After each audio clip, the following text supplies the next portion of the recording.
Implementamos una nueva alternativa para la capacitación técnica de los nariñenses. Sedenar S.A.E.S.P. pone a disposición la Unidad Vocacional de Aprendizaje Empresarial UVAE, un lugar de capacitación para nuestros trabajadores y aliados estratégicos del sector eléctrico que deseen fortalecer sus capacidades técnico-laborales. UVAE, desarrollo y progreso para nuestra región. Sedenar, la energía de los nariñenses.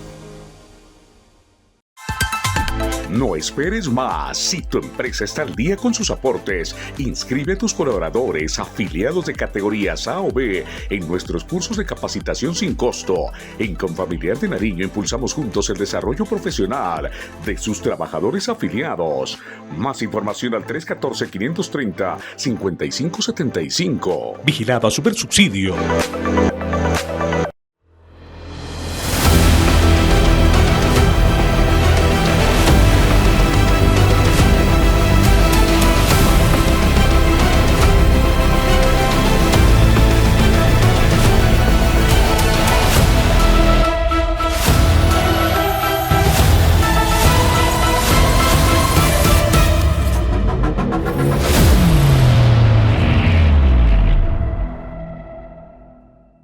Qué gusto saludarlos. Estamos aquí en Hablemos de Política, el espacio de opinión del canal CNC y de APP durante este 2025. Ya empieza a mostrarse un poco más el panorama nacional de la visita de algunos personajes, sobre todo aquellos que están tratando de conocer qué está pasando en las regiones como el suroccidente, Cauca, Nariño, Putumayo, lo que se viene pasando en el otro extremo de nuestra querida Colombia, como también lo hemos mencionado en programas anteriores, el norte de Santander y demás, que es muy parecido. Son dos panoramas en dos extremos geográficos del país que son casi similares y que hoy inciden en la política nacional. Hoy un gran invitado de nuestro programa, el doctor Juan Daniel Oviedo. Viene recorriendo el país, algunos dicen que caminando, pero él vino a hacer la media maratón a Pasto. Doctor Juan Daniel, ¿cómo ha estado? Qué gusto tenerlo acá.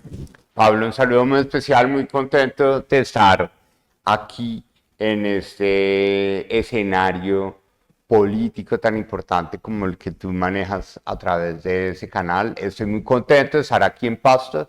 Es para nosotros la primera 10K que hacemos con un propósito muy importante, decirle al país que aquí vamos a correr y a trabajar duro para poder aspirar a la presidencia de la República en 2026 en un proyecto en el que no solo queremos que la política se proyecte alrededor de una persona, sino un equipo de gente preparada y ojalá mucha de ella, gente del suroccidente del país, ese territorio que siempre ha sido el territorio olvidado, la disculpa de no hacer, la disculpa de que todo es difícil, y en realidad hay tantas oportunidades para aprovechar que queremos sacarlas adelante en este proyecto político. Doctor Oviedo, ¿qué se encontró en Nariño? ¿Qué le dice la gente? ¿Cuál es el panorama que usted encuentra alrededor de esto? Porque este es un territorio bastante especial.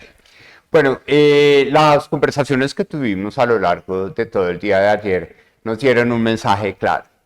Y es, claro, es un territorio que tradicionalmente ha sido de izquierda, en donde el presidente Gustavo Petro y su coalición de pacto histórico tuvieron un éxito rotundo, pero se siente un inconformismo. Yo creo que la gente quiere que la confianza en la política se manifieste por la capacidad o por la certeza de que sucedan cosas, de que se resuelvan los problemas, de que las obras pasen, que la seguridad mejore y sobre todo que el agua, que es un recurso tristemente tan abundante en el suroccidente, pero escaso a la hora de acueductos y programas de saneamiento básico, pues sea una realidad en el departamento.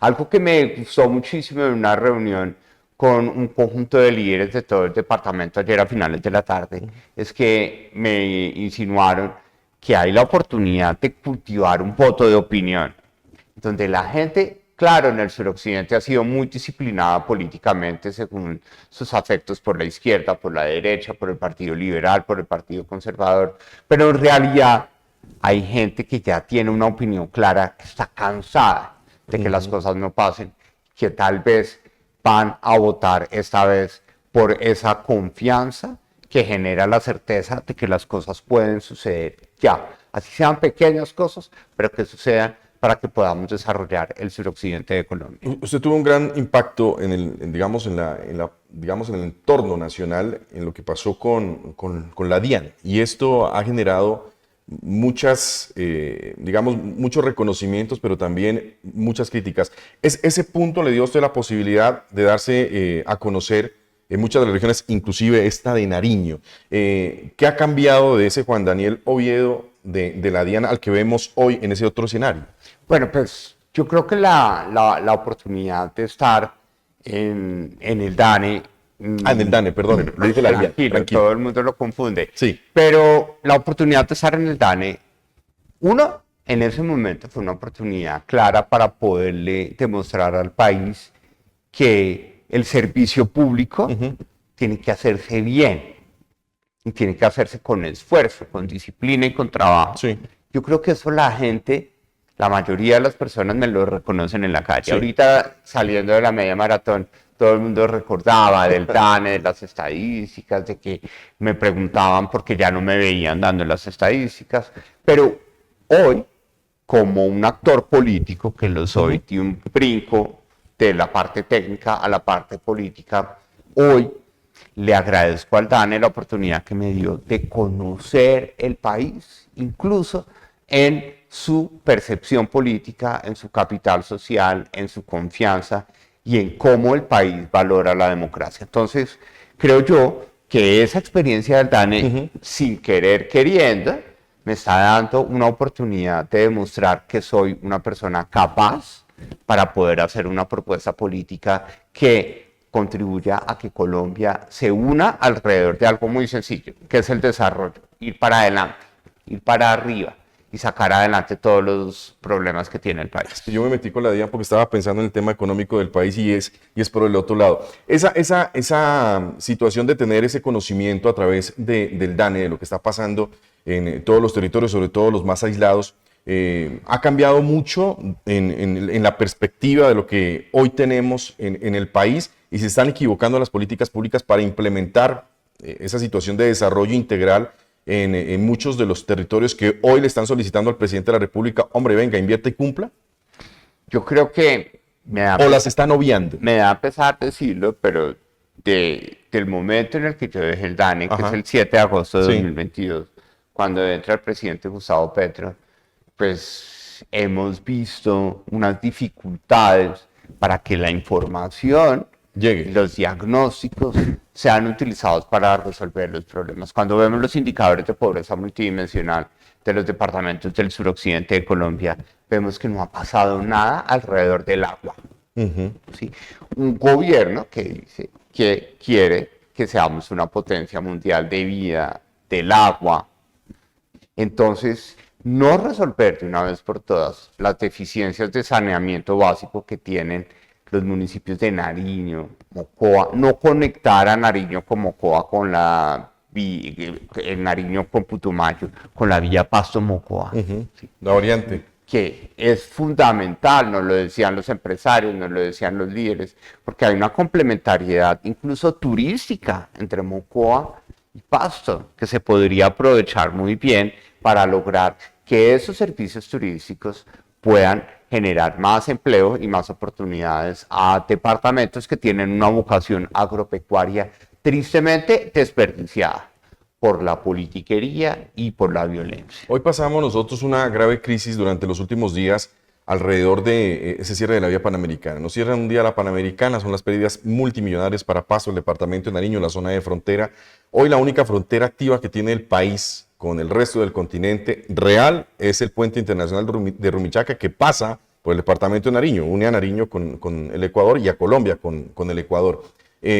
No tener el desarrollo de infraestructura vial sobre lo que puede ser la troncal del suroccidente del país, entre el Valle del Cauca y Nariño, ¿ha sido un error histórico?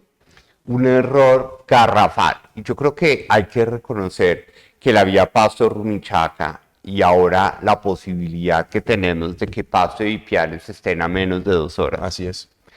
Permite que en ese corredor logístico que tenemos entre Pasto y Ipiales podamos tener una apuesta de un gran puerto interior o un puerto seco de Colombia que mire hacia abajo, que mire hacia el sur del continente y que aproveche las potencialidades de un sector manufacturero de confección muy potente que existe, por ejemplo, aquí en Nariño y sobre todo en Pasto, que tristemente no logra sacar cabeza porque cada vez que tienen el pedido listo para enviar al centro del país, está cerrada la vía panamericana. Entonces, pensar en que todo ese potencial manufacturero, todas esas mujeres que quieren trabajar y que hoy tienen que estar vendiendo comida en la calle o trabajando en actividades informales, puedan encontrar trabajo formal en actividades manufactureras o actividades de servicios, prestándolos también hacia el sur del continente, que creo yo es una apuesta que hoy ya no da más espera y que esta infraestructura permite que Pasto y Piales se conviertan en ese corredor logístico o puerto interior que va a habilitar esta apuesta tan importante para el suroccidente del país. Yo le voy a preguntar, bueno, le voy a preguntar primero el de infraestructura, que también tiene que ver con el suroccidente, y es que toda la línea del Pacífico, de este continente, ha pensado mucho en los puertos sobre el Pacífico. Buenaventura es uno de los puertos más importantes que tiene Colombia, pero pare de contar, pasamos a Guayaquil. Guayaquil hoy tiene uno de los más fuertes puertos, sobre todo en recepción y en salida de carga del continente a través del Pacífico. Pasamos al Callao en Perú y de ahí para Chile, para abajo, pues todo lo que está ahí. Muchos dicen es muy complicado navegar de Perú hacia abajo por la condición del océano. ¿Por qué no se ha podido aprovechar el puerto de Tumaco pensando en que puede ser no un puerto para Nariño, sino un puerto para el país? Yo creo que esta ha sido una visión en la cual el conflicto político, el conflicto también de la ilegalidad y la imposibilidad de que Nariño entienda que tiene que ser un laboratorio social de convivencia entre las comunidades negras, las comunidades indígenas y el resto de la población, no nos ha permitido ponernos de acuerdo de entender que Tumaco y el puerto de Tumaco es el elemento fundamental para garantizar la soberanía energética del suroccidente del país. No podemos seguir pensando que todo el combustible llegue aquí al suroccidente del país por la Panamericana. Hubo un intento de hacer un poliducto, eso ha sido difícil porque hay que hablar con las comunidades indígenas, la consulta previa. Hemos estado hablando con la presidenta de la Cámara de Comercio de Popayán, que es una líder alrededor de ese proyecto, y eso no va a salir tan fácil. Por consiguiente, hacerle bypass a través del océano a ese combustible para que llegue a Tumaco y tengamos una soberanía energética y también podamos resolver la autonomía eléctrica del suroccidente del país para que esas apuestas manufactureras sucedan, es el camino que le estamos proponiendo a la gente de Pasto, del departamento de Nariño y de todo el suroccidente. La diversidad en climas y todo lo que converge hoy en este gran bloque del suroccidente del país, inclusive se habla del nuevo eje cafetero, porque no solamente estaría en los departamentos pues, de Quindío, de Risaralda, del mismo Caldas, sino que se va un poco más al suroccidente, Cauca, Nariño, Huila, incluido un pedacito del Tolima. Se habla de un gran bloque que viene generándole un desarrollo muy especial en el tema del agro al país. Ese nuevo eje cafetero hoy funciona en esta zona del país, pero hay que fortalecer otros sectores agrícolas de Colombia. Habría que invertirle ahí, pero ¿qué garantías se podrían dar desde el gobierno nacional para que esto funcione? Bueno, yo creo que no estamos hablando del nuevo eje cafetero, sino del verdadero eje cafetero, porque el cambio climático bajó la incidencia de café y ahora tenemos Nariño, Caquetá y Huila con un potencial muy importante de cafés de gran valor, en donde la prima del café colombiano da una oportunidad muy interesante, pero como tú lo decías, no es solo café, Pablo, también tenemos que pensar en cacao. También tenemos que pensar en plátano, ¿sí? Un plátano que tiene una integración muy rápida con el sector manufacturero, que puede permitir que los snacks, las tajaditas, todo lo que se produce de derivado del plátano pueda tener una transformación agroindustrial aquí en el suroccidente y generar empleo también para los jóvenes, porque el gran problema que tenemos en el suroccidente, y es la apuesta que nosotros tenemos, es el rejuvenecimiento de la mano de obra agropecuaria. el 43% de la gente que trabaja el campo, por ejemplo, en Nariño, tiene más de 60 años. Correcto. Entonces es muy difícil ser productivos.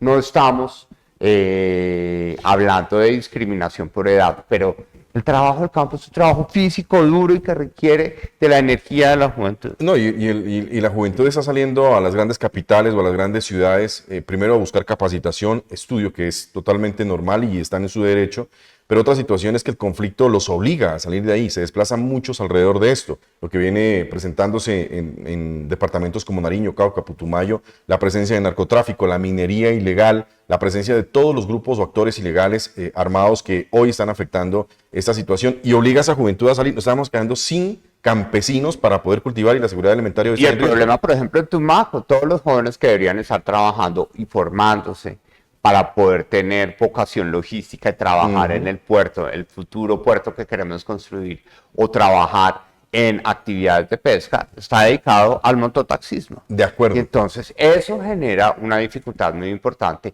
porque aquí tenemos en el suroccidente un potencial de recurso humano que tenemos que lograr también que las universidades que hacen presencia aquí en Pasto, en Ipiales y en otras ciudades capitales del suroccidente empiecen a formar a estos jóvenes en habilidades específicas para que podamos atender las demandas del sector productivo, porque las conversaciones que hemos tenido con empresarios emergentes dicen, cuando tenemos un proyecto y salimos a buscar a la gente, no la hay, porque la gente está dedicada o al mototaxismo o, tristemente, y hay que hablarlo claro de frente a la gente, las economías ilegales también están llevando a muchos jóvenes a que no busquen trabajo en la formalidad o en la legalidad y se queden calladitos, ganando platica, trabajando con las estructuras ilegales que son tan fuertes en el suroccidente del país. Y no podemos seguir perdiendo oportunidades como la que sucedió con la Universidad Nacional. Le cuento esta anécdota, perdimos un proyecto interesantísimo para Tumaco. Estaba la financiación casi absoluta de la Universidad Nacional para una sede en Tumaco y se perdió porque no hubo gestiones de este gobierno nacional para poder traer la plata. Se perdieron un poco más de 500.000 millones de pesos en la implementación de un proyecto que venía hace mucho tiempo, que se dejó en stand-by, no se pudo avanzar en este periodo presidencial y la cooperación internacional dijo, ¿sabes qué? No, ese dinero ya va para otro lado porque ustedes no ejecutaron. Y en ese punto, Pablo, sí, chévere que tengamos la oportunidad de tener una institución de educación superior en Tumaco, pero lo mejor es sacar la plata pública para traer a los jóvenes de Tumaco aquí a Pasto, o a Ipiales, ponerlos a vivir en residencias universitarias, formarlos muy bien y una vez graduados decirles hay oportunidades de que se queden o aquí en Pasto, en Ipiales, o vuelvan a Tumaco o vuelvan al resto de municipios del suroccidente del país. Pero pensar que hay que poner ladrillos en todos los municipios del país para que haya acceso a la educación superior, cuando hay tan buenas universidades aquí en Pasto, públicas y privadas, que hoy también tienen problemas de matrícula, porque no hay suficientes jóvenes para estudiar por el envejecimiento, por la crisis económica, pues lo mejor es que el gobierno entienda, y ese es el gobierno que nosotros queremos ser, que la plata pública también puede llegar a las instituciones privadas para garantizar que todos estos jóvenes excluidos que los necesitamos en el campo, en la manufactura, en la cultura, porque hay un activo patrimonial muy importante del suroccidente del país que tenemos que aprovechar, pero hay que formarlos y para eso tenemos que aprovechar los ladrillos que ya están construidos aquí en Pasto, o en Ipiales. Estamos totalmente de acuerdo con eso y únicamente para que vayan alimentando sus datos sobre el departamento de Nariño, hay una preocupación. Primero porque los hogares no quieren tener hijos, porque no quieren tener hijos para el conflicto, y eso lo han dicho muy claro en muchos sectores. Estamos aproximadamente entre 1.500 y 3.000 cupos anuales se pierden en Nariño en los últimos 5 años porque los niños ya no llegan a los colegios o no hay niños para que puedan estudiar. Es un tema muy importante. Usted se metió en algo que a nosotros nos concierne mucho y que nos preocupa mucho. Hoy se habla de un proyecto de paz total en el país, ha avanzado muy poco, pero Nariño ha avanzado en un proyecto que se llama Paz Territorial. Tiene 2 mesas hoy activas, tanto con Frente Comuneros del Sur, antes ELN, hoy es un frente totalmente independiente, y el otro con la antigua Segunda Marquetalia, hoy Coordinadora Nacional Ejército Bolivariano. Desde la capital de la República, en ese entorno nacional, ¿qué se sabe de esto y qué han podido ustedes analizar de esto? Bueno, lo que nosotros hemos venido estudiando alrededor de ese proceso de paz total y de paz territorial es que la voluntad explícita de estos frentes, en este caso Comuneros del Sur, Segunda Marquetalia, que van seguramente a dar una noticia en los próximos días con el presidente de la República aquí en el departamento de Nariño, lo que hemos evidenciado es que hay una ausencia de voluntad de estos grupos al margen de la ley, de que la paz no sea simplemente el cese de la violencia, sino que la paz sea el desarrollo, que la paz sea el bienestar, que permitan que lleguen los acueductos, los alcantarillados, la infraestructura eléctrica, la formación, la capacitación. Entonces, hoy el país, y desde Bogotá, con total honestidad, somos bastante escépticos, porque ese tipo de ejercicios que se están dando, en donde en realidad Comuneros del Sur, Segunda Marquetalia, hoy en eso sí hay que estar de acuerdo con el presidente de la República, son delincuencia organizada, ya no hay un fin político, ¿sí? Es simplemente luchar por el corredor logístico de la droga, que todos sabemos que es muy rentable aquí en el suroccidente del país, y algo de minería ilegal. Sí. No, la minería ilegal va casi a la par con el narcotráfico. Exactamente. Hoy. Sí. Entonces, hoy estamos negociando la paz con unos delincuentes que quieren delinquir simplemente para ganar plata. Entonces necesitamos que más que una paz simbólica, sea una paz que traiga desarrollo, y que el esfuerzo privado y el esfuerzo ciudadano arrinconen a esas estructuras ilegales en esas formas lícitas que hoy en día tienen para generar sus recursos como grupos al margen de la ley. Bueno, doctor Juan Daniel, vamos a pasar al otro tema, y el otro tema es el tema político. Viene ya sonando mucho su nombre en esta carrera presidencial, y empiezan a conocerse algunos datos importantes de cómo se mueve el panorama. ¿Cómo está ese sonajero político nacional alrededor de las presidenciales? Primera vuelta, segunda vuelta, pero esto se prendió más rápido de lo que se esperaba. Al final el presidente terminó haciendo una apertura casi oficial de la campaña presidencial, de la carrera presidencial. Es que él quiere porque él es bueno haciendo campaña. Sí. Entonces, ya frente a todas las dificultades que se ha encontrado, porque él mismo lo dice, que está agobiado de ser presidente, porque solo encuentra barreras, las llama él, pero son reglas de juego que hemos acordado durante mucho tiempo. Pues a él lo que le interesa ya no es hacer, sino es sembrar la narrativa para que el país continúe en esa posición ideológica y política que él lidera o que él representa. Y por eso tenemos un problema hoy en el país, y es que ya están puestas sobre la mesa desde este fin de semana las cartas de una o de un proceso de elección de presidente de la República polarizado.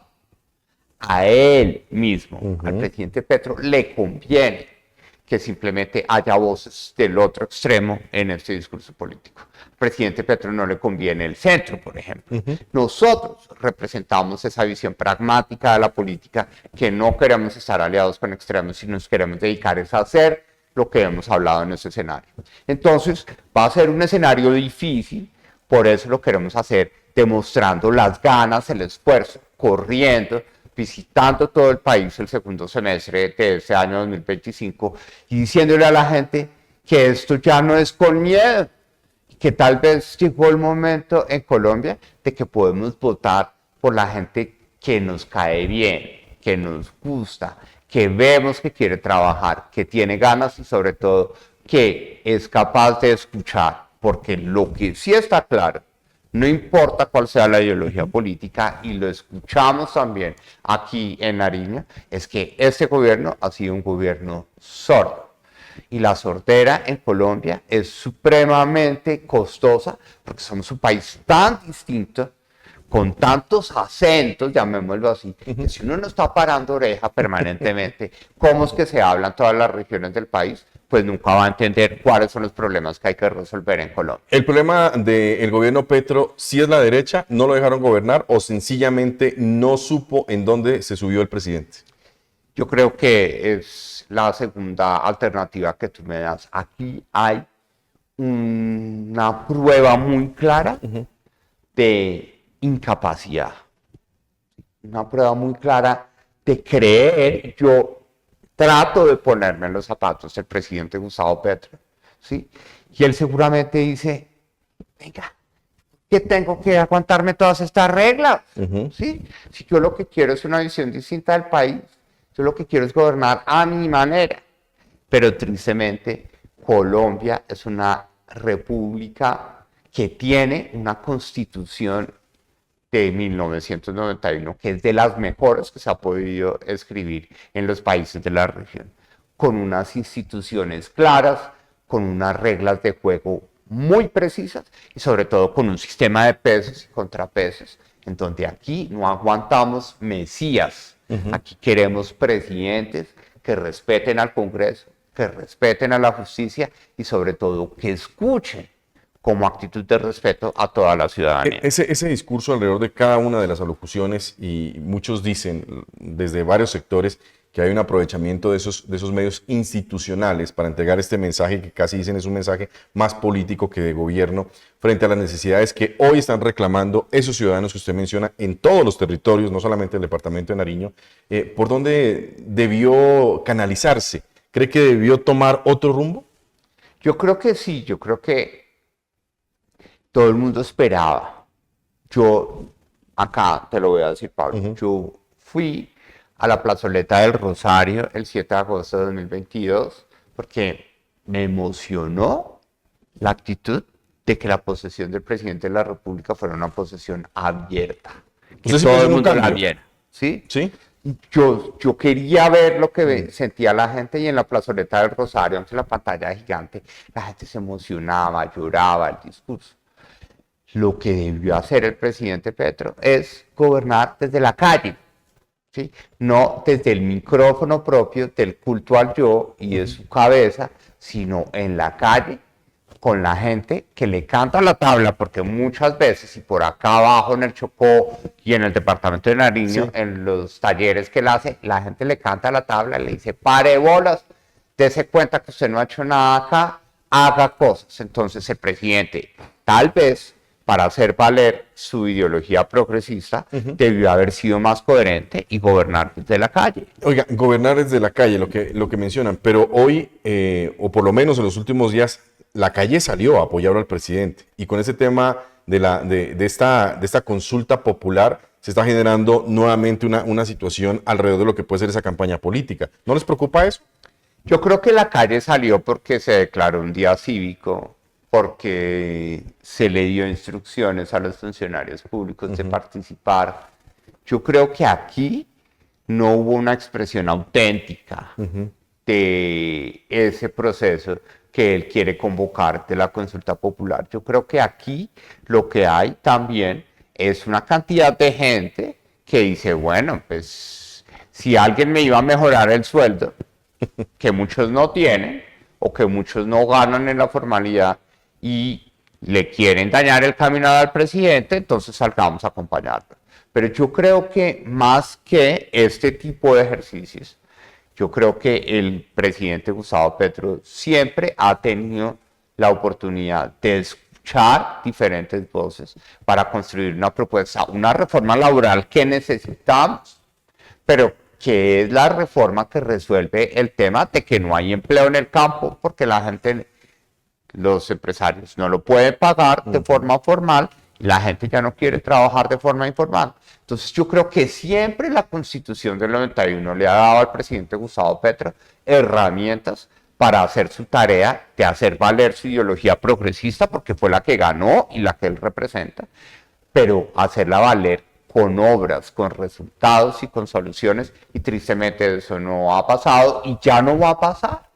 Porque vamos a estar en la calle de aquí a final de año, bien sea, vamos a encontrar una disculpa siempre para estar en la calle, no vamos a hacer nada y tal vez el problema del déficit fiscal no va a ser tan fuerte porque no van a hacer nada. Las cifras, usted que es especialista en las cifras después de haber pasado por el DANE, ¿cómo está hoy el país en esas cifras y en qué debemos preocuparnos? Qué bueno que pones ese punto, y es la cáscara de banano de la polarización que vamos a tener en ese momento. Los indicadores. Las cifras, con total transparencia, hay que decirlo, van a mejorar. No nos pongamos con la bobada, perdón que lo diga así de claro, sí. de decir, ay, es que ya no le creemos al DANE, no. Las cifras son las que da el DANE y las cifras van a mejorar. Estuvimos como un pedazo de papel estripados durante casi 2 años. Y si uno suelta la presión de las manos del pedazo de papel, la economía colombiana va a volver a ser lo que en promedio es una economía que crece al 3%. Entonces vamos a tener un problema, y es que 15 días antes de las elecciones, el 15 de mayo de 2026, el DANE va a salir a decir Colombia crece al 3.5%. Y el presidente va a decir, entonces, ¿qué es lo que no les gusta? Si estamos creciendo más que en el gobierno anterior. ¿Qué sectores van a crecer o qué van a empezar a reactivar la economía del país? ¿Construcción, hidrocarburos? Construcción no fue, hidrocarburos tampoco. Lo que va o lo que está moviendo la aguja de la economía en este momento es el comercio, porque muchas personas que nos están viendo saben que ya han salido a comprar más pantallas de televisor, han actualizado el teléfono, porque la electrónica de consumo desde noviembre está disparada. Gente que va a salir a comer, que va a salir a viajar, el consumo, el comercio, el turismo y la contratación estatal, porque un gobierno que no es capaz de hacer obras de infraestructura, ¿a qué se dedica? A contratar gente, para tenerla contenta. Y por eso vamos a ver el gasto de funcionamiento del gobierno crecer muchísimo, los contratos de prestación de servicios, y eso pues es plata que empieza a moverse en la economía, y entonces vamos a crecer. Entonces un mensaje importante a la gente, no se dejen llevar por la incertidumbre política, la economía está mejorando.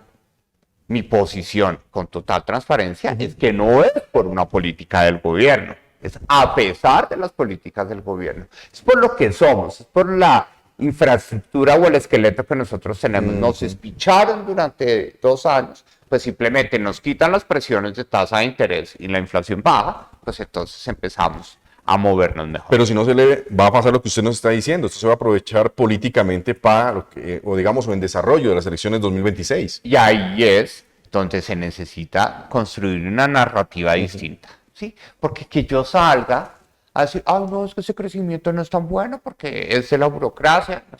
La gente no le importa. La gente dice, Colombia está creciendo, y si el presidente dice que está creciendo por él, la gente le va a creer. Entonces, lo que necesitamos es tener una narrativa distinta, no la de la quejadera de todos los líderes que hoy representan la oposición, de que están pendientes a que el presidente trine para ver qué respuesta le van a dar. Y no están pendientes de escuchar a la gente como lo estamos haciendo nosotros aquí en Pasto para ver cuál es la narrativa que vamos a construir. La de la vía Pasto-Mocoa, la del sector manufacturero de confección, la de los líderes comunitarios que quieren formarse mejor para trabajar la tierra y construir capital social en el suroccidente del país. Doctor Juan Daniel, esta última parte de nuestro programa queremos preguntarle y sobre todo consultarle, porque seguramente usted va a seguir recorriendo el país y esta no va a ser la primera ni la última oportunidad que va a tener para dirigirse al departamento de Nariño. ¿Qué proyecta usted en su proyecto, en esta carrera política, para decirle a la gente en Colombia que usted es una opción que puede darle un giro especial al país pensando en el desarrollo integral de Colombia? Bueno, lo más importante, y sobre todo saliendo de la media maratón de Pasto, es que tengo ganas. ¿Sí? Yo creo ¿qué es lo más importante? Uno tiene que elegir gobernantes que tengan ganas de hacer la tarea. De trabajar. ¿Sí? Porque es muy triste la entrevista que hace el presidente de la República diciendo que él está agobiado y que lo peor de su vida ha sido ser presidente de la República. No, aquí hay que elegir a alguien que sueñe y que hoy en día se vea como presidente de la República en Casa de Nariño, que sea disciplinado, y ese soy yo, y sobre todo que escuche. Yo tengo problemas de audición, pero me encanta escuchar. Entonces yo creo que es importante tener la actitud de escuchar para que las propuestas no sean el culto al yo. Es que yo estudié, entonces yo creo que el Pasto requiere esto. No. La gente me dijo, los datos confirman y construimos las soluciones. Yo creo que eso es lo más importante, y sobre todo que yo sí tengo claro con nuestro equipo de trabajo que no se trata de mí.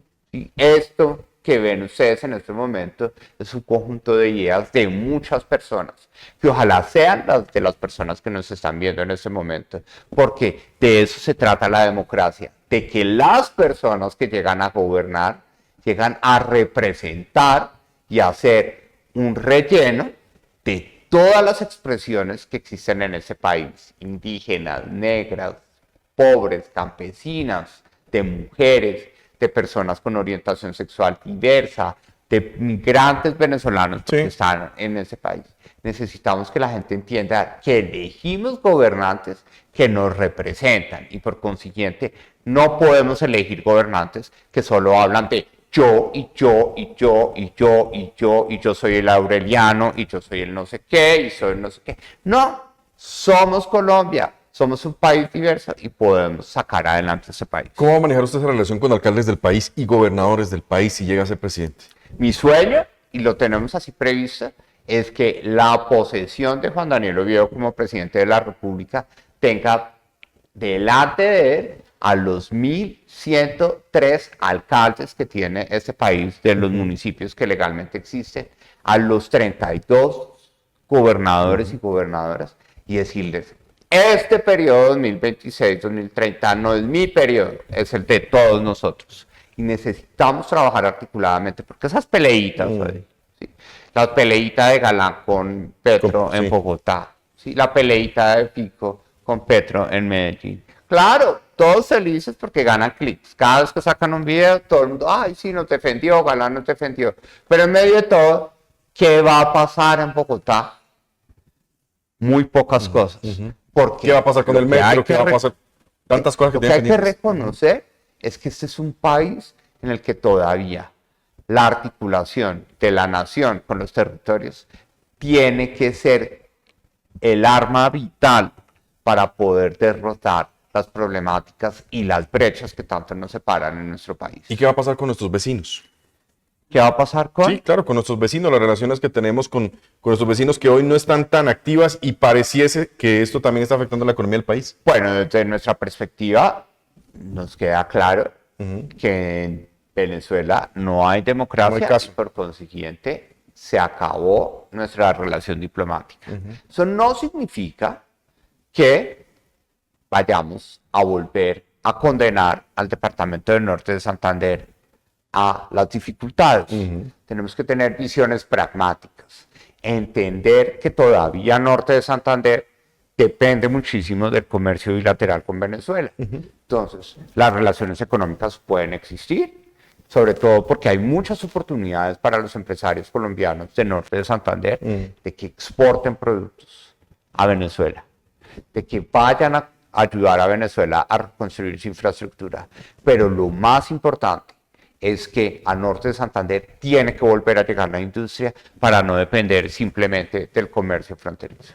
Y con Ecuador, pues estamos a la espera de los resultados de la segunda vuelta, pero sabemos que las relaciones con Ecuador, en este caso, van a ser unas relaciones supremamente estratégicas para poder permitir que ese puerto interior que estamos prometiendo entre Pasto e Ipiales tenga una vocación de exportación hacia todos los países del sur del continente. ¿Y Trump? Yo creo que hay que reconocer que los Estados Unidos son el principal socio comercial de Colombia. Necesitamos fortalecer nuestra vocación exportadora. Entonces necesitamos ser lo suficientemente cautos para no caer en la tentación de la guerra arancelaria, que es el arma que él tiene en sus relaciones diplomáticas, pero lo que tampoco podemos desconocer es que el Pacífico colombiano tiene una oportunidad muy grande de comerciar con los países asiáticos y particularmente con China. En China hay mucha gente que quiere la comida que se produce aquí en Nariño.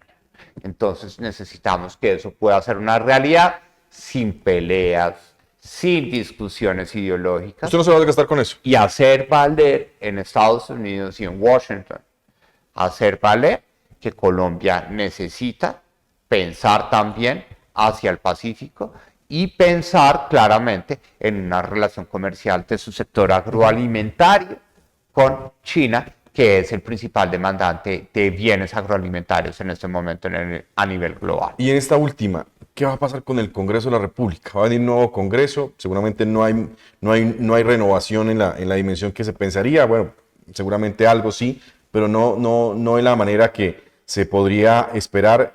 ¿Podría ser ese un inconveniente para su gobierno o al contrario? Al contrario, lo estamos viendo como una oportunidad. Sí. En la medida en que esto está tan difícil, pues estamos muchísimo más desafiados y queremos poner nuestro granito de arena en el Congreso de la República y en paralelo a la recolección de las firmas para mi candidatura presidencial, vamos a recoger las firmas por una plancha de gente capaz, con voz, con preparación, para llegar al Congreso de la República, en ese momento al Senado y a la circunscripción por el momento de la Cámara en Bogotá. Pero si se pueden abrir otras, las abriré. Bueno, muy bien. Pues doctor Juan Daniel, qué gusto tenerlo aquí en Hablemos de Política del canal CNC de la agencia APP. Las puertas abiertas cuando quiera recorrer este Nariño, carnavales, tanto el de Pasto como los carnavales del fuego en la costa pacífica, esa laguna de la Cocha, por supuesto el santuario de las Lajas, todos estos municipios que hoy buscan desarrollo integral a través del agro y también de la industria que puedan estar vinculados a ese plan de desarrollo y sobre todo a esa propuesta suya. Y este departamento de Nariño sí espera que haya un cambio en nuestro país para poder tener tranquilidad y sobre todo un tema que reclamamos mucho nosotros, la paz. Siempre bienvenido. Claro que sí, Colombia se merece el cambio, pero el cambio hacia el desarrollo, ¿sí? Que es lo que nosotros estamos proponiendo. Bueno, muy bien. Muchas gracias por estar acá. Muy amable. Muchas gracias. Muy bien. El doctor Juan Daniel Oviedo, que es nuestro invitado del día de hoy aquí en Hablemos de Política. Hicimos un recorrido por el departamento, por la nación, pero también lo que piensa alrededor de esta campaña presidencial que ya está muy encendida en el país. Va por firmas, pero seguramente con noticias importantes durante las próximas semanas. Nosotros seguimos aquí en nuestro programa. Sigan en esta pausa y regresamos con un nuevo invitado.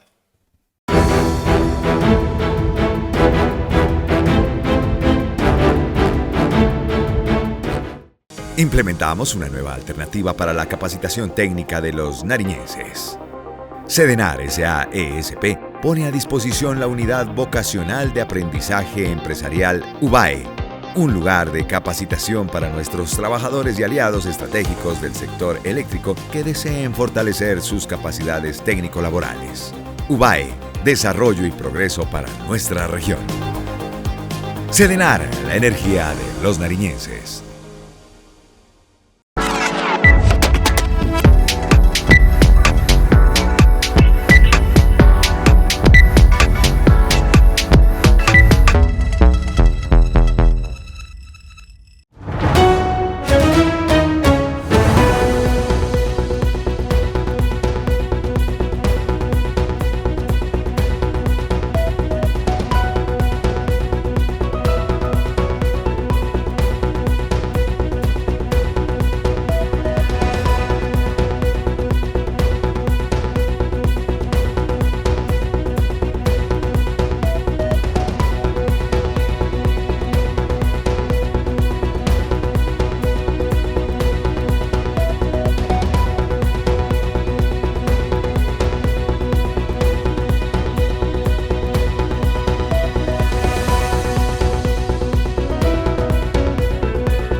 No esperes más. Si tu empresa está al día con sus aportes, inscribe a tus colaboradores afiliados de categorías A o B en nuestros cursos de capacitación sin costo.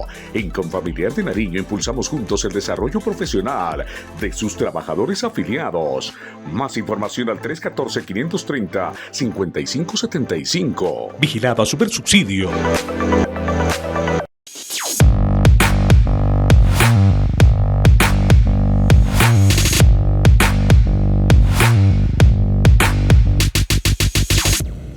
Estamos aquí en Hablemos de Política, el espacio de opinión del canal CNC de la agencia APP, con grandes invitados. Hemos hecho un recorrido, ya un par de panoramas de lo que puede suceder en las próximas elecciones, pero también es importante empezar a tocar algunos personajes que ya tienen un paso dado frente a lo que podría ser el próximo año. Este 2025 es de anuncios muy importantes frente a la campaña que se va a realizar a Congreso de la República, pero también primera y segunda vuelta presidencial. Muchos dicen muy temprano, algunos dicen ya está en la sintonía, otros con mucha mesura han mencionado hay que esperar qué pasa en el entorno de cómo se arma el departamento y el resto del país. Hoy tenemos aquí invitado a nuestro estudio al ex viceministro de Transporte, Eduardo Enríquez Caicedo, un hombre que es un dirigente político de mucho reconocimiento en el entorno nacional, con mucho recorrido y sobre todo con muchos retos frente al futuro político de esta región del país. Doctor Eduardo, qué gusto tenerlo acá.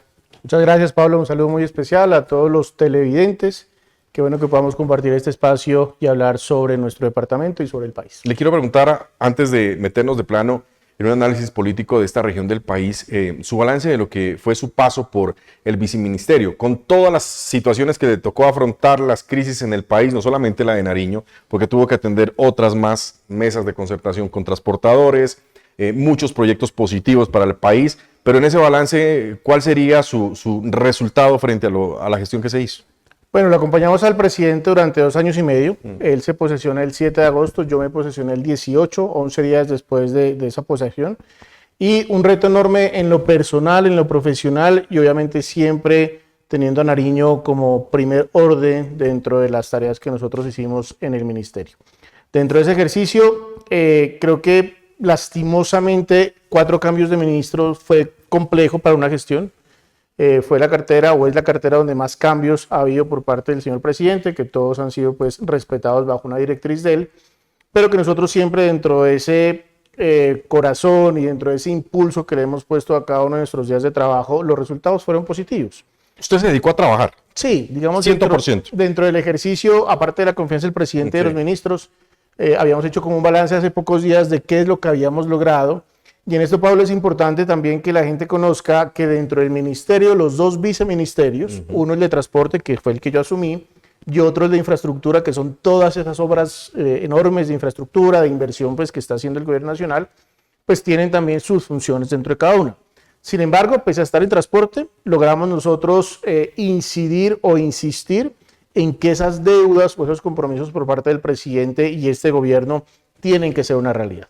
En eso se avanzó de manera positiva, seguramente ya les comentaremos con detalle dónde se está poniendo esa inversión, pero se lo decía primero a mi familia, el deber cumplido, yo creo que el sacrificio que uno hace en lo personal por dejar a su esposa, dejar a su hija durante 2 años y medio, mi hija cumple 6 años, y pues claro, cuando yo la dejé tenía 3, ¿no? Hoy ya la encuentro de 6 añitos, obviamente pues visitas constantes, pero sí es un sacrificio que uno hace por el departamento y repito, por el país, y quedó con la tranquilidad que le cumplió el presidente. Oiga, doctor Eduardo, el reto más grande que se tuvo esto es en la atención de esas emergencias que en Colombia se suscitaron, incluido nuestro departamento de Nariño.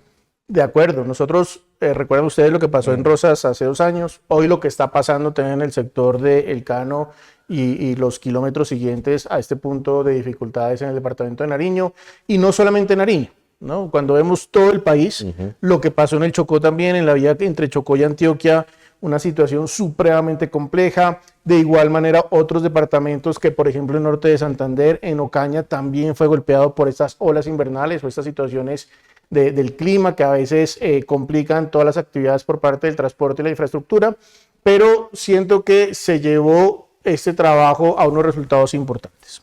¿Qué logramos nosotros hacer, Pablo, para el departamento de Nariño? La inversión más grande en la historia en aeropuertos, y eso la gente debe reconocerlo.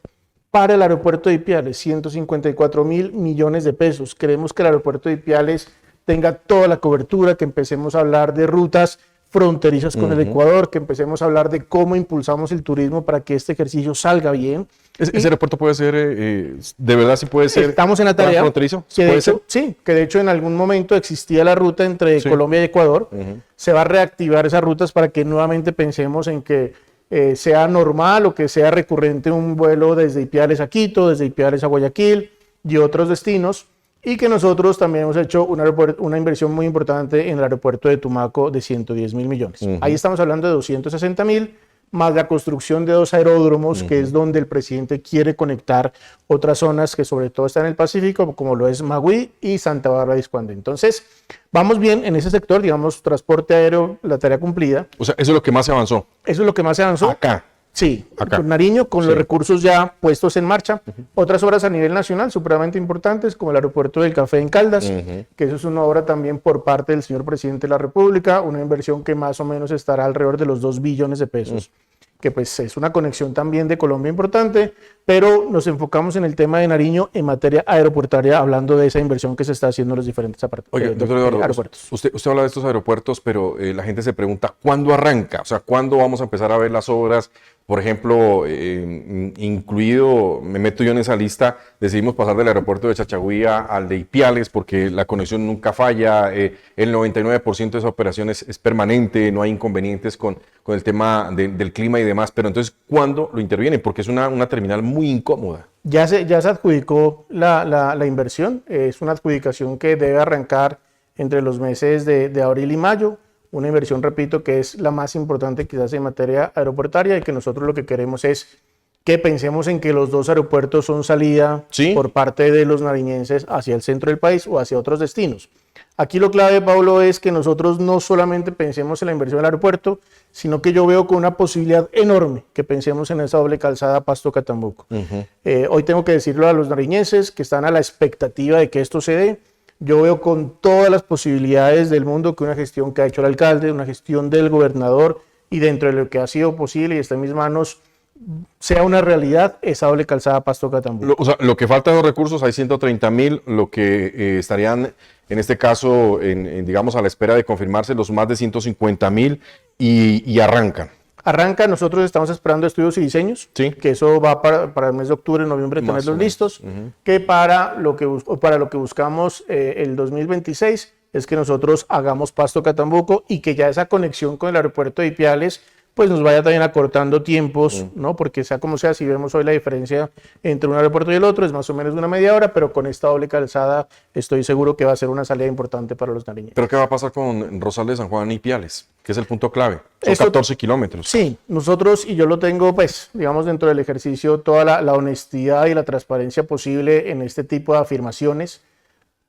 ¿Cuál es el problema entre San Juan y Ipiales? Primero, un trabajo que lo ha venido haciendo el alcalde, la insistencia en este ejercicio, pero nosotros estamos hablando que para ese trayecto más o menos la inversión debe ser de 800.000 millones de pesos.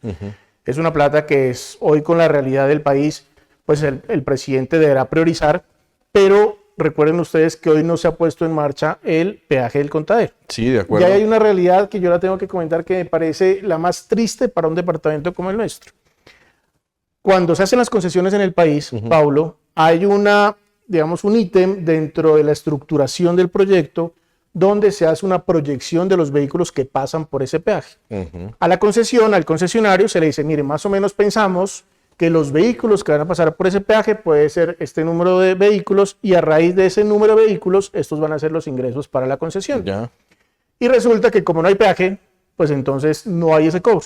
O sea, no hay financiación. No hay financiación, pero ¿qué es lo triste? No significa que la concesión diga, no, pues entendemos, no hemos podido poner el peaje, no se preocupen, no nos paguen. El gobierno paga por ese peaje que nos ha puesto. ¿Sabe cuánto fue el pago del año pasado? ¿Cuánto puede ser 540.000 millones de pesos. No, pues eso es más del 50% de lo que vale la obra. Entonces, si estamos esperando que para Tumaco nos hacen falta, para Pasto Catambuco nos hacen falta 130, 150.000 millones, y estoy dejando de cobrar 540.000 millones por el Contadero, pues las cifras yo creo que nos calan perfecto de lo que debería pasar. Sí. Pero si usted pone a andar el peaje en el Contadero, pues hay un problema social supremamente complejo. Entonces, en esa realidad, yo tengo que ser justo en comentarle a los nariñenses que yo veo con muchas dificultades San Juan y Ipiales.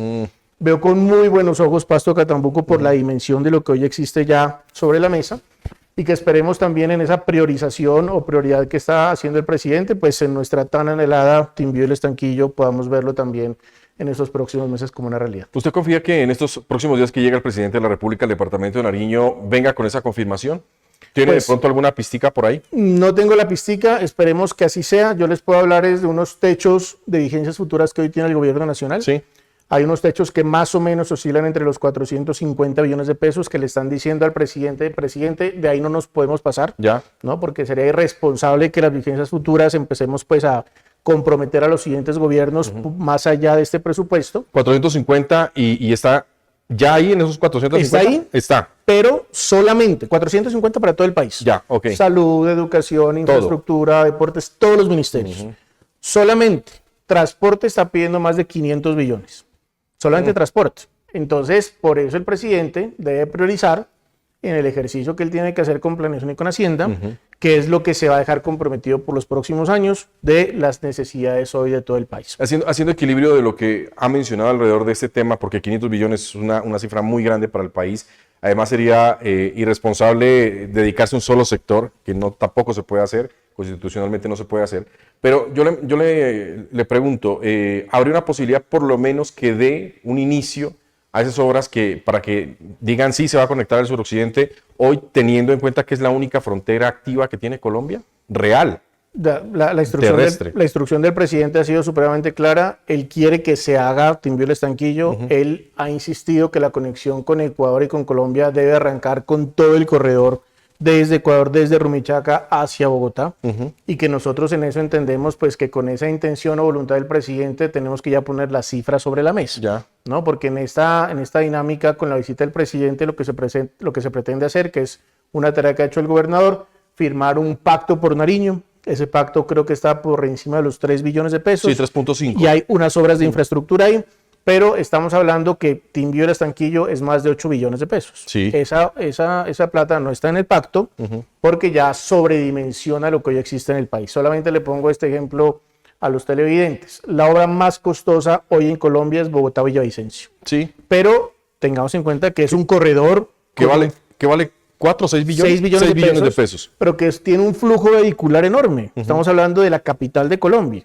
¿Cuántos peajes tiene ese corredor? Tiene entre 3 y 4 3 y 4, peajes. ¿cierto? Creo que son, y de hecho son los más costosos del país. Sí, sí, ¿no? sí. Hay peajes que están por encima de los 20.000 pesos, 23.000 pesos, entonces se sostiene la concesión con este cobre de los peajes.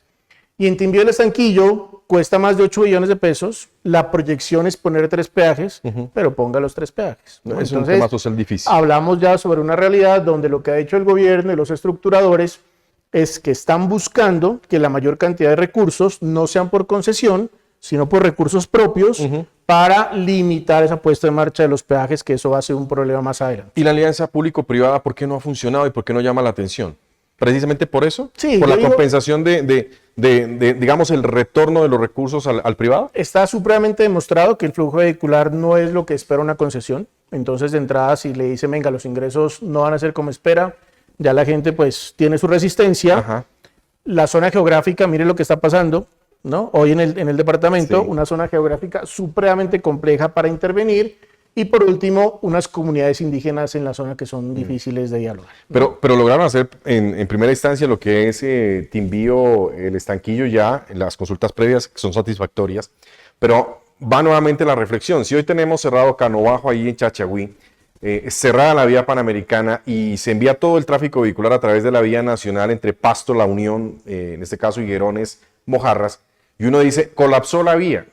¿No hay ese flujo vehicular necesario para poder sostener digamos, en este caso, el proyecto? Claro, digamos que en eso los estructuradores han sido muy juiciosos y en esto yo tengo que recalcar también el trabajo que se ha hecho desde la gobernación cuando se está viendo que en los diferentes puntos pues hay un gobierno presente de alguna Sí, manera sí, para sí. que puedan ellos permitir el flujo vehicular y bueno, dinamizar la situación que hoy se está presentando, pero no da el resultado, ¿no? Uno a veces piensa y dice, oiga, pero todos los vehículos que pasan, ¿no? Y todo el flujo vehicular, pero no es el suficiente para una inversión de 8 Exacto. billones. Más allá de esta propuesta o idea que nosotros hoy estamos conversando, Pablo, lo cierto es que es una instrucción del presidente. Por eso, el esfuerzo que hoy está haciendo el gobierno es que serían recursos propios, Ya. para que la limitación o la intervención por parte de una alianza público-privada sea limitada. No le estamos poniendo toda la carga a una concesión, que eso tampoco le gusta al presidente. Usted sabe Sí, cuáles han sido las diferentes intervenciones de él frente a concesiones o malos acuerdos que se han hecho en diferentes concesiones, y por eso el presidente dice, pues si hay que poner plata propia, pues hay que hacer el esfuerzo y ponerlo.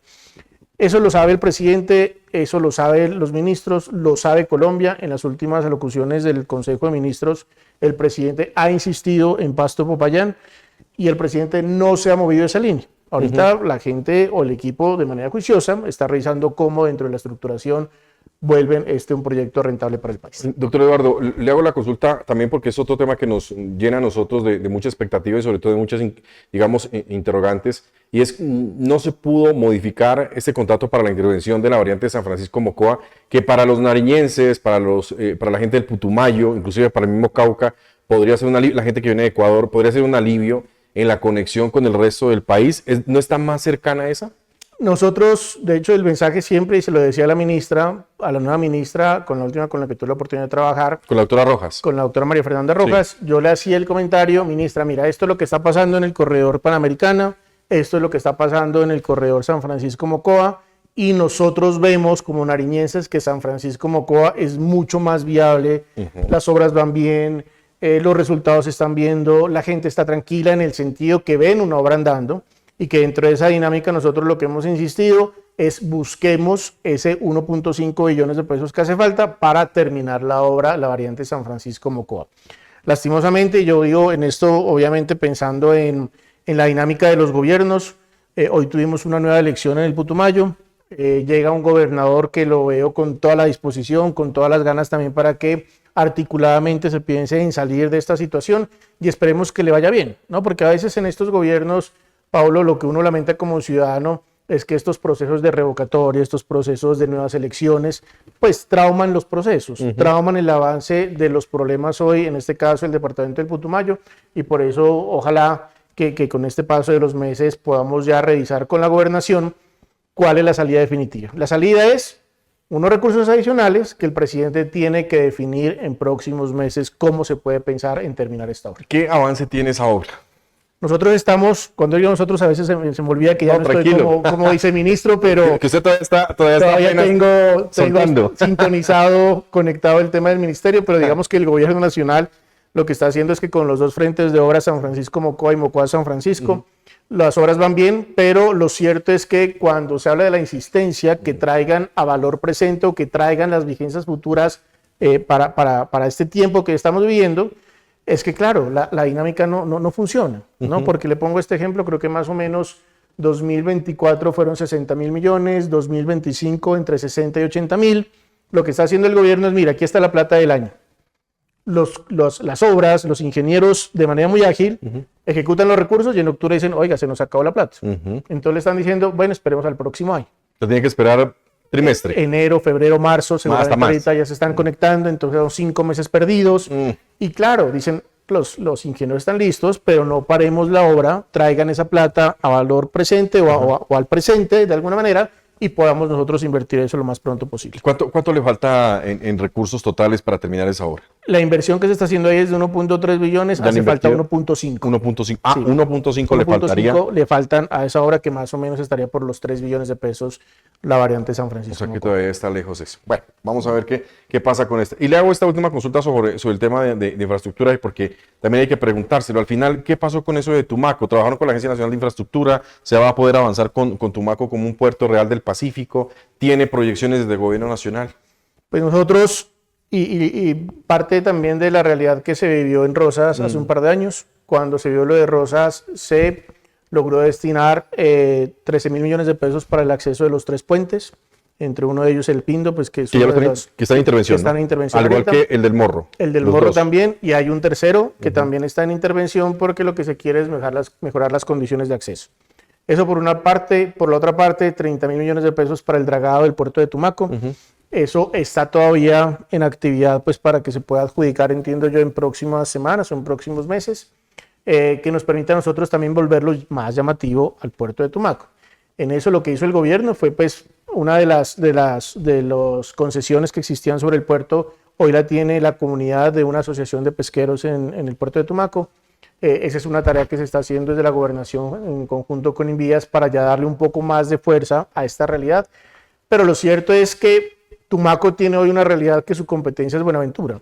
Sí. ¿No? Y Buenaventura está muy por encima, muy adelante de lo que hoy puede pasar en Tumaco. Lo de Tumaco es una construcción de confianza, una construcción de inversión y una construcción de cultura por parte de la misma costa del departamento de Nariño para que entiendan el potencial que tenemos hoy en el departamento. Doctor Eduardo, yo le hago una pregunta pensando ya un poco más en el futuro. ¿Usted piensa que hemos pensado mal el desarrollo del puerto del Pacífico y especialmente el de Tumaco desde esta zona que ellos determinan la sierra, sobre la zona andina que hoy estamos, y que este podría ser el punto o el epicentro de funcionamiento para el puerto, teniendo en cuenta lo que hoy tiene Pasto, digamos, en sus comodidades y demás, y pensando en una conexión directa con Tumaco, que Tumaco se pueda convertir, por ejemplo, en el desarrollo que ha tenido Guayaquil en Ecuador, o lo que ha tenido el Callao en el Perú, lo que tiene hoy Buenaventura en Colombia, y que este sea un puerto alterno, no de competencia para esos puertos, sino un complemento para Colombia y el continente para pensar del otro lado del charco, en este caso Asia? 100.000%. Yo creo que esa es una posición que quienes de pronto hemos tenido la oportunidad de trabajar o de hacer un esfuerzo por lo que está pasando en Tumaco, que hemos visto que cuando se presentan dificultades, Tumaco se vuelve, ¿no?, en la salida de escape. Sí. Por parte de los productos de Nariño, y nosotros hemos visto cómo sin ningún problema embarcaciones de diferentes continentes llegan hasta el puerto de Tumaco, generándoles unas garantías para esa llegada, ¿no? Entonces, yo sí siento que es el momento en el que nosotros podamos pensar en que cómo logramos que Tumaco aproveche hoy lo que tiene. Y en esto viene, por eso yo hablaba de esa confianza por parte del gobierno nacional y confianza inversionista de alguna manera para que vean en Tumaco el potencial. No solamente podemos referenciar a Tumaco como el primero en el ranking hoy en cultivos, ¿no?, ilícitos, que en conjunto con Tibú creo que están por encima de las 60.000 hectáreas, que eso pues es supremamente desastroso para una tierra como Tumaco, y que por fin podamos conectar a Tumaco con el Ecuador a través del puente Mataje. Es imposible que hoy siga cerrado el puente. Nosotros cuando estuvimos en el ministerio, creo que tuvimos unas 15 o 20 reuniones de poder ya conectar a Tumaco a través del puente con Esmeraldas en Ecuador.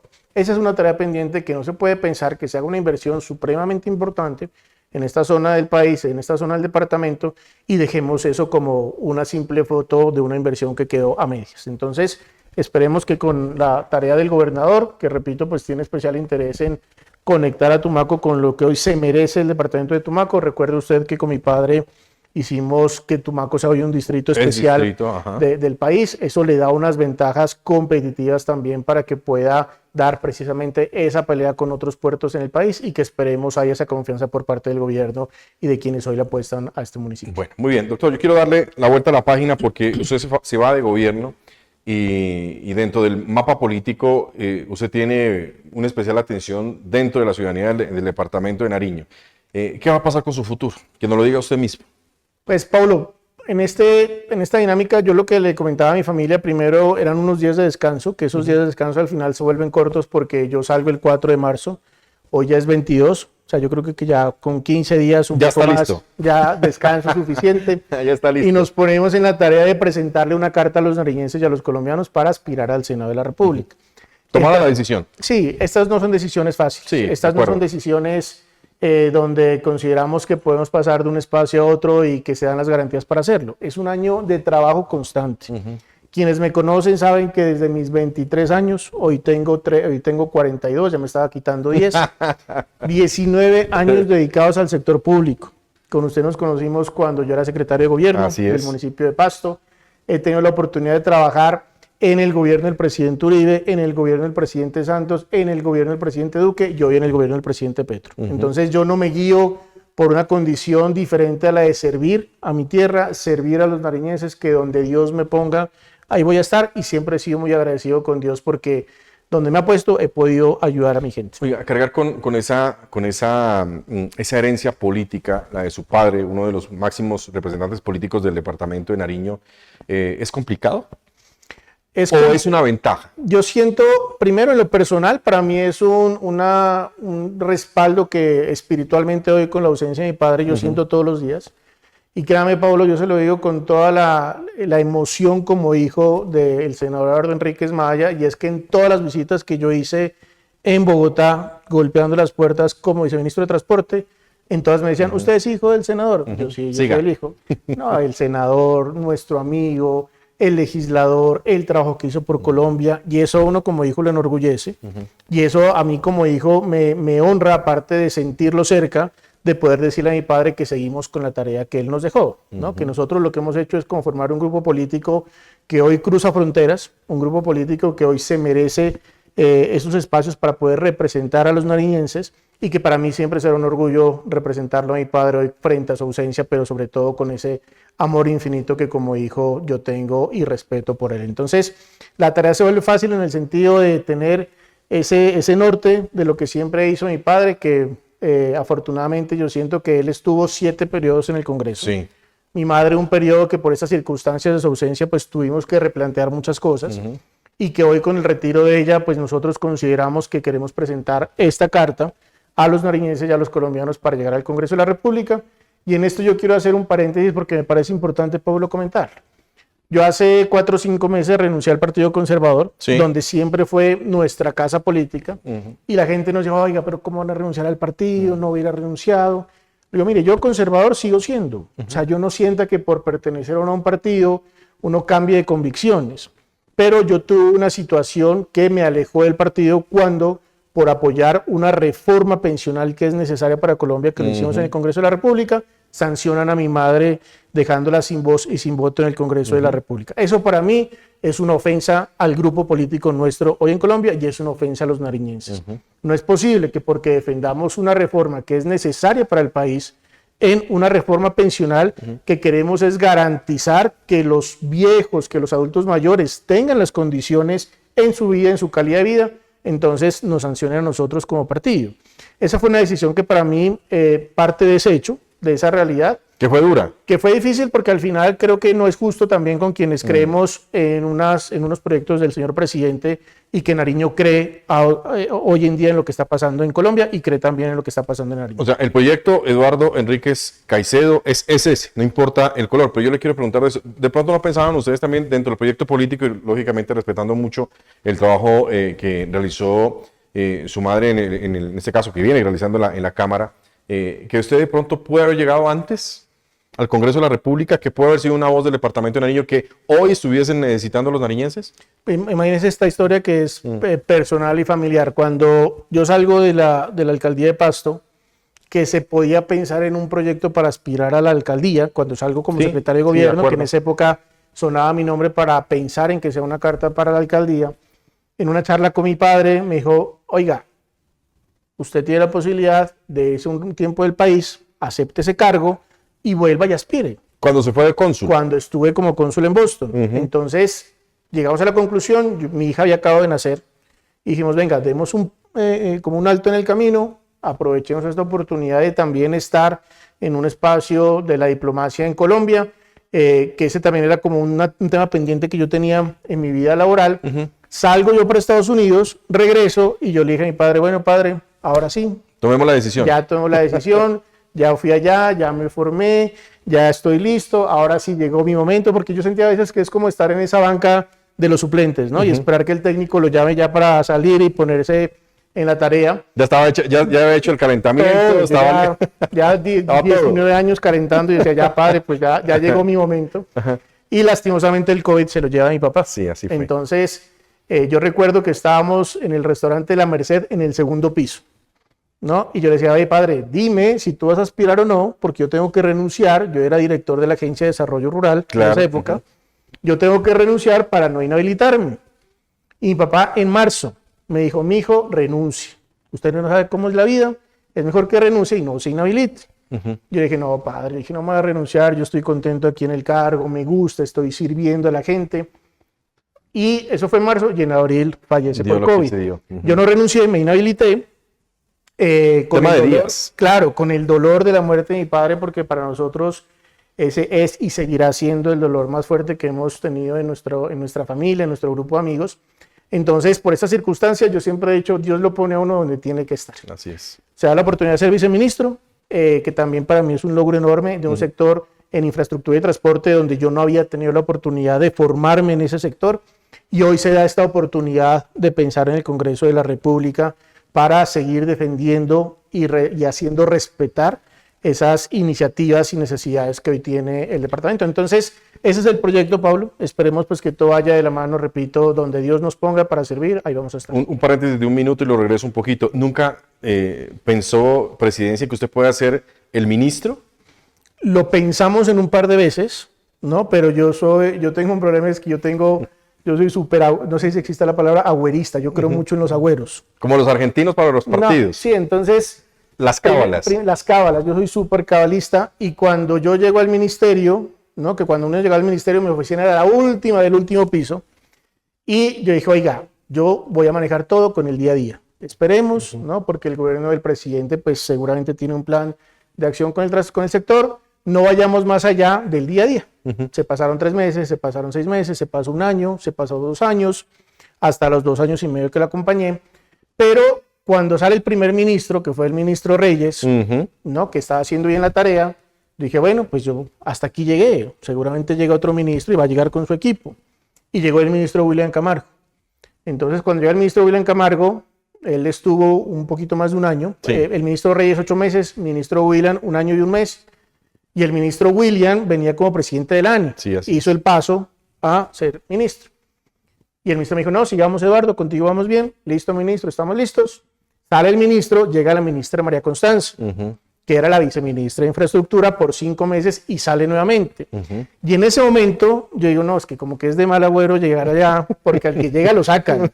Yo mejor estoy acá quietico, sigo en mi cargo y que llegue otra persona como ministra. Entonces, para uno, una honra y un honor ser parte o ser un ministro de este país, pero no es el momento. Yo creo que por ahora vamos paso a paso. Dejé ese tema con las puertas abiertas desde los 4 ministros, lo hablé con el presidente de la República a mi salida, que nosotros al otro día, saliendo del gobierno nacional, mi única posición es seguir defendiendo las preocupaciones y los intereses de los nariñenses. Muy buena relación entonces. Sí, perfecto, supremamente bien, y desde el día 1 hasta el día que yo le presenté mi renuncia, que se lo hice en un comunicado que lo conocieron los nariñenses, yo le dejé muy clara una posición que le solicitaba respetuosamente que no se olvide de estos compromisos que aún siguen pendientes en Nariño. Oiga, se ha mencionado tanto, se ha especulado tanto alrededor de esta información. Eduardo Enríquez Caicedo sale del Partido Conservador y era un tema oficial. Le coquetearon del Partido Liberal, le coquetearon del Partido de la U, le coquetearon del Partido Verde. ¿Cuál va a ser el partido entonces? Esa es la pregunta que siempre cuando me encuentro con un amigo. Del millón. ¿Y por qué partido se va? Yo les digo a los amigos, vea, primero,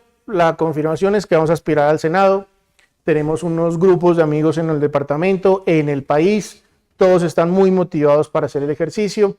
Y yo les he dicho a los amigos que me permitan a mí hacer unos acuerdos a nivel nacional para que podamos tener una posibilidad muy alta de llegar al Congreso. Y esa es parte también de la estrategia política que lo manejan todos los partidos. Normal. Todos los candidatos. Esto es un proceso normal, es un proceso que se tiene que hacer bien.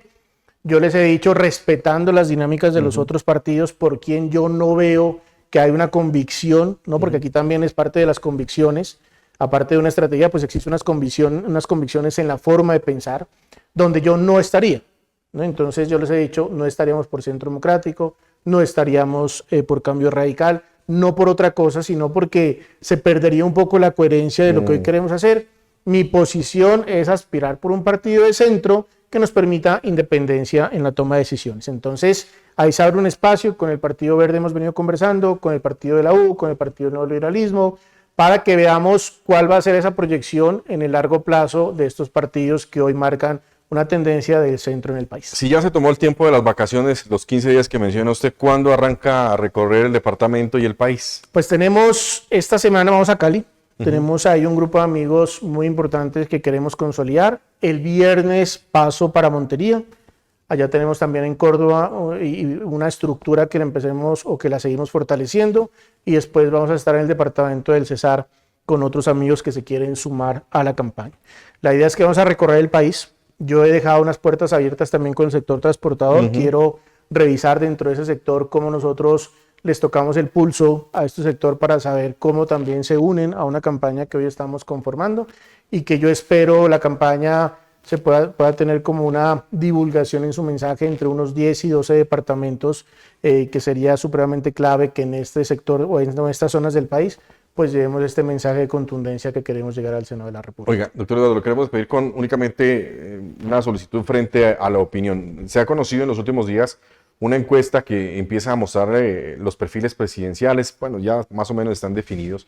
Aunque faltan varios meses para esto, ¿cree que pueda cambiar esa tendencia? ¿Hay algunas sorpresas para usted frente a estos candidatos? ¿Es únicamente, digamos, la espuma que se levante en medio de lo que puede ser este preámbulo de la carrera presidencial? Pero la otra vez estábamos hablando con el señor registrador sobre unos temas del departamento de Nariño y le hacíamos con una pregunta también desde la registraduría, ellos cómo ven este tema, ¿no? Pero digamos muy institucional.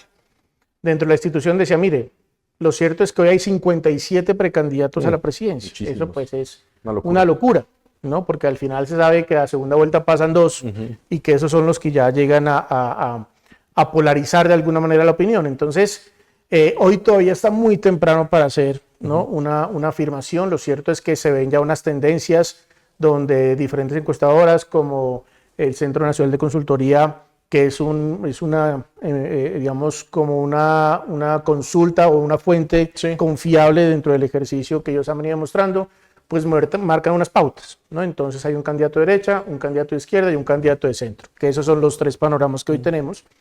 Que si eso es así, tenemos que revisar que si va a ser esa la realidad de las elecciones para el próximo año, pues a veces salen estos que en política se llaman como los outsiders, que son los que se meten por la mitad y sin avisar a nadie, que fue el caso de Rodolfo Hernández, pues llegó a la segunda vuelta sin preguntarle a nadie y ahí está, ¿cierto?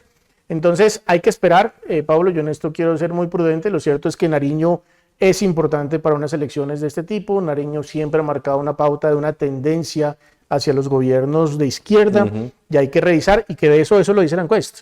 Si ustedes ven en el suroccidente, quien marcha o quien va de primero es Gustavo Bolívar. Sí, así es. Que mantiene, podríamos decir, una realidad de lo que hoy vive Nariño. Pero también se ve una tendencia, por ejemplo, de unos candidatos que están entre la centro derecha y la derecha, que también empiezan a sonar también están en marcando, esta zona. Que también están marcando. Entonces, siento que todavía está muy temprano. Ahí faltan protagonistas de alguna manera como Germán Vargas Lleras si toma la decisión de aspirar. Que es un candidato fuerte. Que es un candidato fuerte. Y lo que pasa siempre, Pablo, es que los que se lanzan primero marcan en las encuestas. Correcto. ¿No? Ya Vicky se lanzó Gustavo Bolívar, de lo que quería, también Sergio Fajardo, y son los que si uno ve, lo relaciona también con los resultados hoy de las encuestas. Entonces todavía falta mucha tela. Ahí vamos a revisar qué otras candidaturas salen pues al escenario político y que nosotros dentro de esa coherencia vamos a revisar cómo hoy escuchamos a Nariño para que nos vayamos en esa misma línea. Oiga, qué bueno. Haber podido conversar con usted, hacer ese balance primero de su trabajo y segundo ver o escuchar este panorama político, pues es muy importante porque empieza a generarse también una expectativa entre la ciudadanía y hay unas voces alrededor de lo que puede suceder en este nuevo proyecto político. Qué gusto tenerlo aquí en Hablemos de Política del canal CNC de la agencia APP y las puertas abiertas para ver qué va a pasar en esta llamativa campaña que arrancó muy rápido, pero que va a tener un año de muchísimo trabajo para ustedes.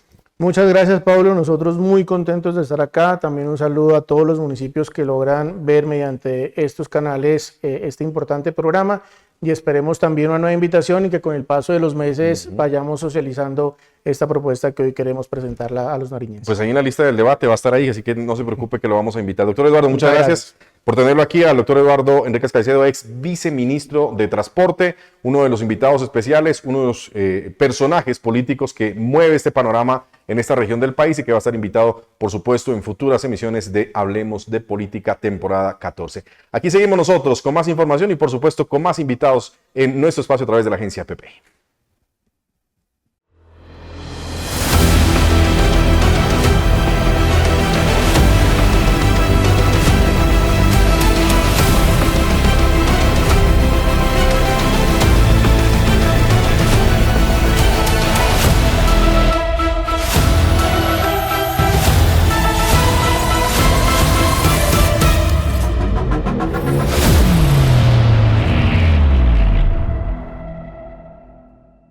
Implementamos una nueva alternativa para la capacitación técnica de los nariñenses. Sedenar S.A.E.S.P. pone a disposición la Unidad Vocacional de Aprendizaje Empresarial UBAE, un lugar de capacitación para nuestros trabajadores y aliados estratégicos del sector eléctrico que deseen fortalecer sus capacidades técnico-laborales. UBAE, desarrollo y progreso para nuestra región. Sedenar, la energía de los nariñenses.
esperes más. Si tu empresa está al día con sus aportes, inscribe a tus colaboradores afiliados de categorías A o B en nuestros cursos de capacitación sin costo. En Confamiliar de Nariño impulsamos juntos el desarrollo profesional de sus trabajadores afiliados.